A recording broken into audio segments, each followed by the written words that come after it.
کے عروج و زوال میں کلمہ یعنی نظریے کو کلیدی اہمیت حاصل ہے۔ یاد رہے کلمے کو انگلش میں آئیڈیالوجی کہتے ہیں۔ امت معمور سے امت معزول تک پہنچنے میں بنی اسرائیل پر کیا گزری، وہ کن آلام و مصائب کا شکار ہوئے اور کس طرح دنیا کی منتخب ترین امت پر ذلت کا عذاب مسلط کر دیا گیا، اس کی بڑی دردناک تفصیل قرآن مجید کی ابتدائی صورتوں میں بیان کی گئی ہے، تاکہ ہم جو آخری امت معمور ہیں اپنے تاریخی سفر میں اس سے عبرت اور بصیرت حاصل کر سکیں۔ قرآن میں سابقہ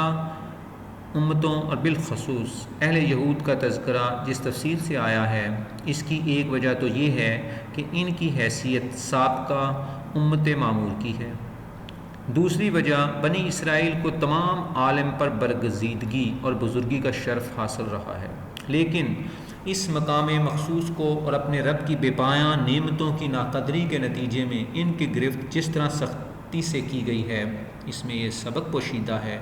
کہ محبوب ترین لوگ بھی اپنے اعمال کی وجہ سے مغضوب ترین لوگوں میں شامل ہو سکتے ہیں۔ خدا کے یہاں برگزیدگی کا پیمانہ عمل ہے، نسلی رشتے اور تفاخر نہیں۔ حضرت ابراہیم علیہ السلام نے جب اپنے رب کے حضور اپنی ذریت کا سوال رکھا تو وہاں بھی یہ بات صاف کر دی گئی کہ شرف و کرم صرف ان کے لیے مخصوص رہے گا جو راہ حق پر گامزن رہیں گے۔ نافرمان لوگ خواہ ان کا تعلق ذریت ابراہیمی سے کیوں نہ ہو، اللہ تعالیٰ ان سے اپنی برات کا اظہار کرتا ہے۔ بنی اسرائیل کے زوال و انحطاط کی داستان میں امت مسلمہ کے لیے اپنی تصویر کا دیکھ لینا اور اپنے موجودہ زوال کے اسباب تلاش کرنا کچھ زیادہ مشکل نہیں ہے۔ ضرورت صرف اس بات کی ہے کہ ہم قرآن کو کتاب تاریخ و آثار کی بجائے کتاب بصیرت و ہدایت کی حیثیت سے پڑھیں اور ان واقعات کا مورل سمجھنے کے لیے اپنے دل و دماغ کھلے رکھیں۔ ہمیں یہ حقیقت تسلیم کر لینی چاہیے کہ بنی اسرائیل کی طرح امت مسلمہ بھی سیادت کے منصب سے مدت ہوئی محروم کی جا چکی ہے۔ دنیا میں سیاہ و سفید کے فیصلے آج جو اقوام کر رہی ہیں وہ یقیناً ہم نہیں ہیں۔ ہمارے یہاں زوال آہستہ آہستہ دبے پاؤں آیا، چونکہ ہم عروج و زوال کو فتح و شکست کی سیاسی تاریخ سے ناپنے کے عادی ہو گئے ہیں، اس لیے سقوط بغداد سے پہلے ہم زوال کا احساس بھی نہیں کر پائے۔ پھر سقوط بغداد کے بعد عالم اسلام میں جو نئے تہذیبی مراکز قائم ہوئے اور عسکری فتوحات کا سلسلہ جس طرح جاری رہا، اس نے بھی ہمیں اس نظری التباس سے دوچار رکھا کہ ہم اب بھی امت معمور کے منصب پر فائز ہیں اور یہ کہ دنیا کا مستقبل ہم سے ہی وابستہ ہے۔ حالانکہ شرع محمدی کی تصویر جس طرح رفتہ رفتہ بدل کر دین نے ملوکیت کی ہو گئی تھی اور جس طرح مشائخیت اور ملوکیت نے مسلم معاشرے پر اپنی گرفت سخت کر لی تھی،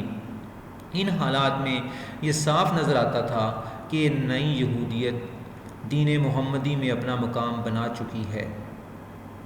کلمہ یعنی وحی ربانی جس کی تجلیوں سے معاشرہ منور ہوتا اور افراد کے قلب و نظر میں جھٹکے لگتے، اب اسے مشائخیت کے قیل و قال نے جامد مذہب اور مردہ رسوم کی شکل دے دی تھی۔ کہنے کو تو کتاب محفوظ تھی، لیکن اس پر تاریخ و روایات اور انسانی تشریح و تعبیر کا پہرا اتنا سخت تھا کہ عام انسان یہی سمجھنے میں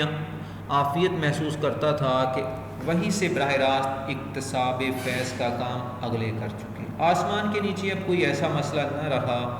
جس پر غور و فکر کرنا باقی رہ گیا ہو۔ یہ سمجھ لیا گیا کہ اولاً وحی ربانی سے براہ راست اکتساب کی ضرورت ہی نہیں، اور اگر اس کتاب تلاوت سے کسی کو طلب ہدایت مقصود ہی ہو تو اس کے لیے لازم ہے کہ وہ مقدمین یعنی کہ وہ لوگ جو گزر چکے ہیں ان کی آنکھ سے اس کتاب کا مطالعہ کرے، ان کے دماغ سے سوچے۔ سلف کے فہم سے ذرا برابر بھی انحراف گمراہی پر محلول کیا گیا۔ یعنی جب تک کوئی بندہ زندہ ہے اس سے آپ اختلاف کر سکتے ہیں، لیکن جب وہ مر گیا اور پھر وہ سلف بن گیا، اب جو وہ کہہ گیا ہے وہ قیامت تک نہیں چینج ہو سکتا۔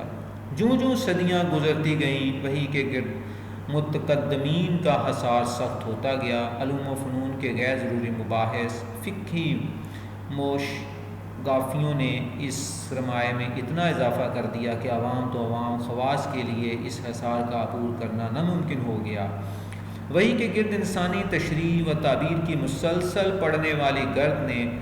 کلمے کو اس کی پوٹینشل تسخیری قوت کے باوجود عملی طور پر اسے معطل کر کے رکھ دیا۔